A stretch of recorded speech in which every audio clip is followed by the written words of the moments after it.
जय हिंद साथियों, मैं अपने इस वीडियो में आपका पुनः स्वागत करता हूं।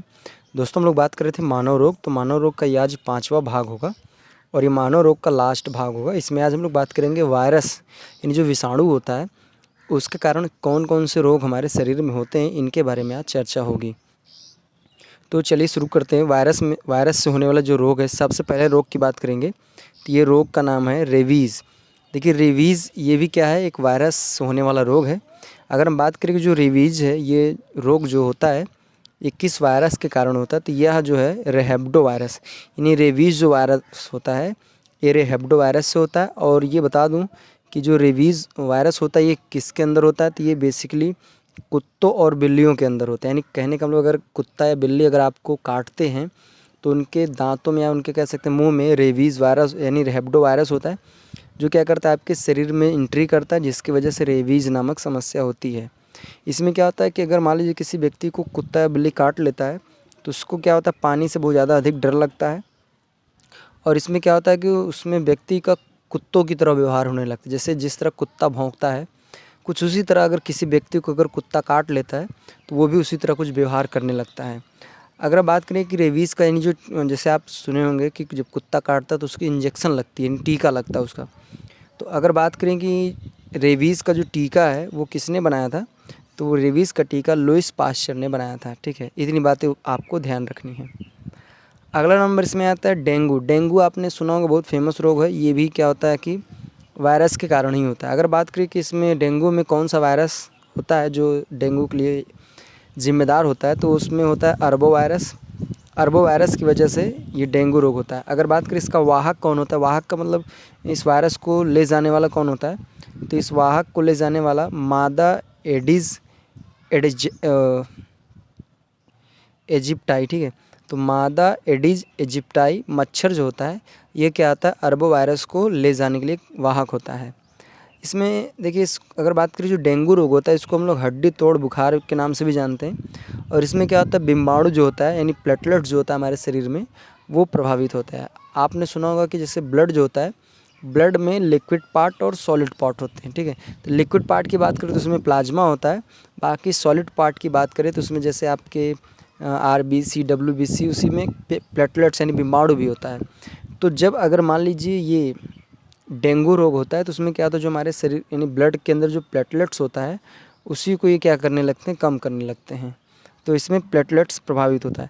और इसमें क्या होता है कि जब किसी व्यक्ति को डेंगू नामक समस्या होती है तो उनको बकरी का दूध पीने के लिए कहा जाता है, क्योंकि बकरी के दूध में यानी प्लेटलेट जो होता है वो बकरी के दूध में बहुत अच्छी मात्रा में होता है। अब आगे बात करेंगे, अगला जो वायरस से होने वाला जो रोग है वो है एड्स। ठीक है, तो एड्स का पूरा नाम होता है एक्वायर्ड इम्यूनोडिफिशियेंसी सिंड्रोम।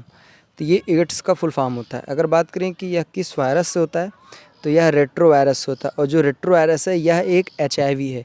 HIV का मतलब ह्यूमन इम्यूनोडिफिशियेंसी वायरस है। ठीक है, तो ध्यान देना कि जो एड्स है वो रेट्रो वायरस होता है। रेट्रो वायरस कैसा वायरस है, तो ये एक HIV वायरस है। ठीक है, HIV यानी ह्यूमन इम्यूनो डिफिशियेंसी वायरस। अगर बात करें कि एड्स दिवस कब मनाया जाता है, तो 1 दिसंबर को मनाया जाता है। अगर बात करें कि एड्स यानी अगर आपको लगता है कि हमें एड्स जैसी समस्या है क्या, तो उसका जो जांच होता है उसको बोलते हैं एलिसा टेस्ट। ठीक है, और इसमें लक्षण क्या होता है, अगर किसी व्यक्ति को एड्स जैसे समस्या है तो उसको दस्त यानी दस्त ज़्यादा अधिक होगा और वज़न में क्या होगी, कमी आएगी। अगर आप जैसे अभी मान लीजिए आपको दस्त और या वज़न में कमी आ रही है तो इसका मतलब ये नहीं कि एड्स है आपको। ठीक है, ये अगर मतलब ऐसे ज़्यादा दिनों से अगर ये समस्या देखने को मिल रही है तो एक बार आपको इस टेस्ट को ज़रूर करवा लेना चाहिए। ठीक है, ताकि इससे ये पता चल जाए कि एड्स जैसे हमें समस्या तो नहीं है। अब अगला नंबर हम लोग बात करेंगे, चौथा रोग है जो वायरस से होने वाला है वो है स्मॉल पॉक्स, जिसको हम लोग चेचक के नाम से भी जानते हैं। ठीक है, अगर बात करें कि जो इस चेचक होता है किस वायरस से होता है, तो ये वायरस का नाम है वेरियोला वायरस। अगर बात करें इसमें टीका इसका कौन बनाया था, तो टीका जो है एडवर्ड जेनर ने बनाया था। और जो ये चेचक है ये लगभग भारत में पूरी तरह से क्या हो चुका है, समाप्त हो चुका है। ठीक है, अक्सर लोग चेचक को छोटी माता के नाम से जानते हैं, जबकि वो अलग चीज़ है। यानी चेचक अलग चीज़ है, छोटी माता अलग चीज़ है। देखिए, चिकन पॉक्स इसको हम लोग छोटी माता के नाम से जानते हैं। इसमें अगर बात करें वायरस कौन सा होता है, तो इसमें वेरिसेला वायरस, जैसे चेचक में क्या है, वेरिओला वायरस होता है, और चिकन पॉक्स यानी छोटी मात्रा में वेरिसेला वायरस होता है। पहली बात एक आपको ध्यान देनी है कि जो चेचक और छोटी माता इन दोनों में डिफरेंट है, ठीक है। चेचक अलग चीज़ है, छोटी माता अलग चीज़ है। हालांकि चेचक जो है पूरी तरह से भारत में भी लगभग समाप्त हो चुका है, बाकी छोटी माता भी पूरी तरह से समाप्त नहीं है, ठीक है। इसमें क्या होता है कि अगर छोटी माता जैसे समस्या होती है तो इसमें क्या होता है कि शरीर में मतलब दाने टाइप के, लाल लाल चकते टाइप के शरीर में देखने को मिलते हैं। अगला इसमें बीमारी आती है हेपेटाइटिस। तो हेपेटाइटिस अगर बात करें, इसमें जो वायरस है तो इसमें HBV वायरस है। HBV वायरस है। अगर बात करें HBV का फुल फॉर्म तो हेपेटाइटिस बी वायरस। इसमें क्या होता है कि इसमें जो हमारे शरीर के अंदर यकृत यानी लीवर जो होता है उसमें क्या होता है, सूजन आ जाती है। यानी कहने का मतलब अगर आपके शरीर मतलब आपके लीवर में अगर सूजन अगला हम लोग बात करेंगे जो वायरस से होने वाली अगली बीमारी होती है वो है पोलियो, ठीक है। देखिए पोलियो को हम लोग पोलियोमाइलाइटिस के नाम से भी इसको हम लोग जानते हैं।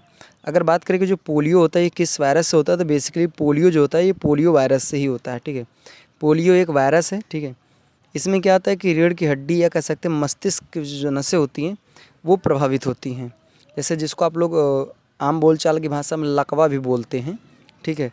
तो इसमें रीढ़ की हड्डी या फिर कह सकते हैं जो नसें होती हैं शरीर मतलब मस्तिष्क की, वो प्रभावित होती हैं। अच्छा, पोलियो के कारण क्या होता है, कभी कभी क्या होता है कि कुछ व्यक्तियों में जो अंग होते हैं वो प्रभावित होते हैं, जिसकी वजह से वो उसको मतलब मूव यानी हिलाने में असमर्थ होते हैं, ठीक है। जिसे हम लोग क्या कहते हैं, पक्षघात के नाम से भी जानते हैं। तो जब पोलियो अगर किसी व्यक्ति को मार देता है किसी विशेष अंग पर, तो वो अंग जो होता है किसी काम का नहीं होता, यानी काम का नहीं होने का मतलब है कि वो वर्क नहीं अच्छे से कर पाता है, ठीक है। और जिसे हम लोग पक्षघात के नाम से जानते हैं।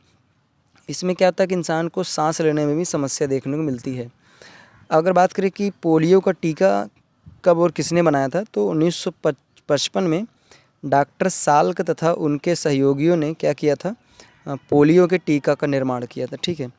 तो उम्मीद करूँगा वायरस से होने वाले जो रोग हैं उन पर हमने बात किया, जो कि आपके प्रत्येक कॉम्पिटिटिव एग्ज़ाम के लिए महत्वपूर्ण है। तो उम्मीद करूँगा ये सारी बातें हमारी समझ में आई होगी। तो मानव रोग से संबंधित लगभग 4 से 5 वीडियो, हालांकि 5वां वीडियो था मानव रोग से, तो 5 वीडियो मैंने बना रखा है जिसमें से मानव रोग से संबंधित हर प्रश्न अब आपके बन सकते हैं। तो अब हमें दीजिए इजाज़त, इसी तरह मिलेंगे अगली वीडियो में। तब तक के लिए जय हिंद, वंदे मातरम।